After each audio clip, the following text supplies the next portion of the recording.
Bonjour à tous. Bonjour. Moi c'est Ravak. Et moi Fanny. Et aujourd'hui nous allons vous parler d'un thème qui est très peu abordé à Madagascar, mais qui est très important, c'est le lien entre TikTok et l'hypersexualisation. Mais avant tout, c'est quoi l'hypersexualisation ? Il n'y a pas de définition précise, mais on dit que c'est la représentation sexualisée des enfants et des ados, particulièrement les filles.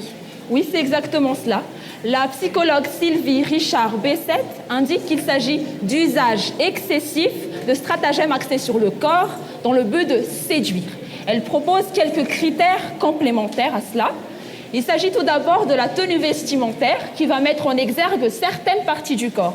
Donc c'est tout ce qui est vêtements moulants ou décolletés. Deuxième chose, il s'agit de produits et d'accessoires qui vont maquiller certains défauts du corps. Donc c'est le maquillage évidemment, également bonnet, fesses rembourrées et même les filtres Instagram. Troisième chose, c'est la transformation corporelle dans le but de faire sortir des caractéristiques et des signaux sexuels. Donc c'est l'épilation et la musculation à outrance. Quatrième chose, c'est la chirurgie esthétique qui va transformer le corps en un réel objet artificiel. Et cinquième, et non le moindre, il s'agit de la posture du corps qui va envoyer un signe de disponibilité sexuelle. Donc c'est montrer les seins, se déhancher ou encore ouvrir la bouche. Justement, et c'est un phénomène qui ne date pas d'hier. Depuis toujours, on hypersexualise la femme dans le but de vendre dans l'espace public. À la télévision, on voit souvent des publicités de femmes dénudées, des clips osés, sans mentionner les paroles de chansons qui parlent du corps de la femme comme d'un objet. Et aujourd'hui, la frontière espace public et espace privé tend à disparaître avec les réseaux sociaux. Instagram et maintenant TikTok sont devenus les instruments privilégiés de l'hypersexualisation. Et il n'y a même plus besoin d'avoir un compte TikTok pour voir des vidéos hypersexualisées. Des chaînes de télévision à Madagascar envoient à des heures de grande écoute des vidéos, des compilations entières de vidéos hypersexualisées. Et c'est justement pour cette raison que moi et Fanny avons décidé d'en parler aujourd'hui. TikTok encourage l'hypersexualisation. Mais comment ça se passe exactement ? Eh bien, on a déjà tout sûrement vu défiler sur nos réseaux sociaux toutes sortes de défis comme WAP Challenge, Silhouette Challenge ou encore Bussy Challenge. Il est normal qu'on voit beaucoup plus ce genre de vidéos-là plutôt que d'autres qui sont plus instructifs, car des études ont démontré que l'algorithme de TikTok privilégie les contenus parlant de sexe, de drogue ou mettant le corps en avant, sans faire de réelles distinctions sur l'âge de l'utilisateur.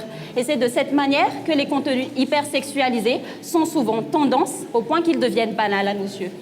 D'accord, mais il y a bien un danger. Oui, première chose, il faut savoir que les personnes qui envoient ces contenus-là sont les premières victimes du phénomène d'hypersexualisation sans le savoir. En fait, pendant l'adolescence, nous essayons encore de construire notre personnalité et notre identité. Malheureusement, ce type de contenu favorise uniquement l'objectisation du corps et la priorisation du paraître avant l'être. Et cela a des répercussions sur la mentalité des adolescents.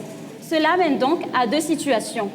D'un côté, la personne qui a l'habitude d'envoyer ses contenus s'auto-narcissise en cherchant continuellement la perfection. Et de l'autre côté, la personne qui a l'habitude de voir ses contenus va être complexée à force de se comparer aux autres. Oui, et il y a d'autres conséquences encore de l'hypersexualisation. Déjà, on peut citer l'usage des vidéos sur des sites pornographiques. Deuxième chose, une vision malsaine et déformée de la sexualité. Et troisième chose, malheureusement, l'exacerbation de la pédophilie. Mais qu'en est-il alors des mouvements féministes qui prônent la liberté du corps et le body positif par rapport à ce phénomène-là ? Alors, il y a une différence entre montrer son corps avec un message body positif et montrer son corps pour autre chose. Malheureusement, les adolescents n'ont pas assez de recul pour faire la différence entre les deux. Et d'ailleurs, les scientifiques indiquent que l'hypersexualisation a fait régresser toutes les avancées que nous avons déjà faites en matière d'égalité hommes et femmes. Donc la femme redevient la femme soumise et séductrice et l'homme redevient le mâle dominant. Voilà. Donc c'est un réel danger pour nous tous. Mais qu'est-ce qu'on doit faire alors ? Déjà, le but de ce propos n'est de juger personne. On ne juge personne. Les adolescents sont les premières victimes de ce phénomène-là.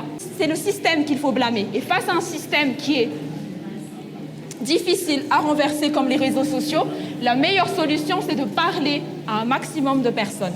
Parlez-en autour de vous afin de bâtir un monde un peu plus égalitaire et moins superficiel. Merci.